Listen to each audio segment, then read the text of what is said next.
The presidency has tasked the Speaker of Parliament to resolve the contentious issue that compelled SPLM IO lawmakers to boycott sittings in recent months. The main opposition lawmakers have stayed out of Parliament for nearly 2 months in protest over the enactment of Political Parties Act.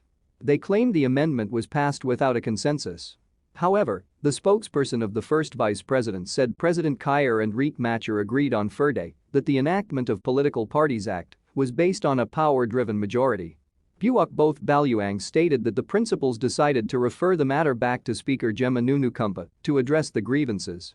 Yesterday the issue was discussed thoroughly and they agreed upon that to dispose of the boycott of the SPLM-IO of the parliamentary caucus from the parliament, said Baluang. The political parties bill stipulates that, for a political party to be registered, it must have at least 500 members from each of the 10 states, yet others propose just 300. It also provides that budget allocation to political parties shall be based on the outcome of general elections. However, the main opposition lawmakers, who disputed provisions of the bill, walked out of the parliament, claiming their colleagues from the ruling SPLM acted unilaterally to pass the bill.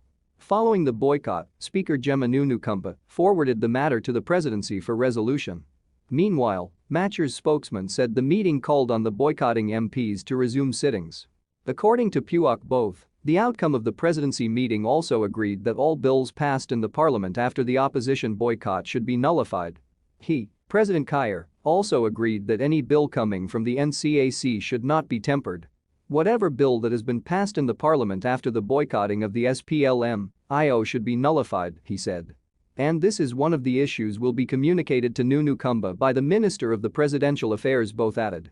The national parliament is composed of 332 SPLM-IG members, 128 SPLM-IO members, 50 SSOA members, 30 other political party members, and 10 former detainee members.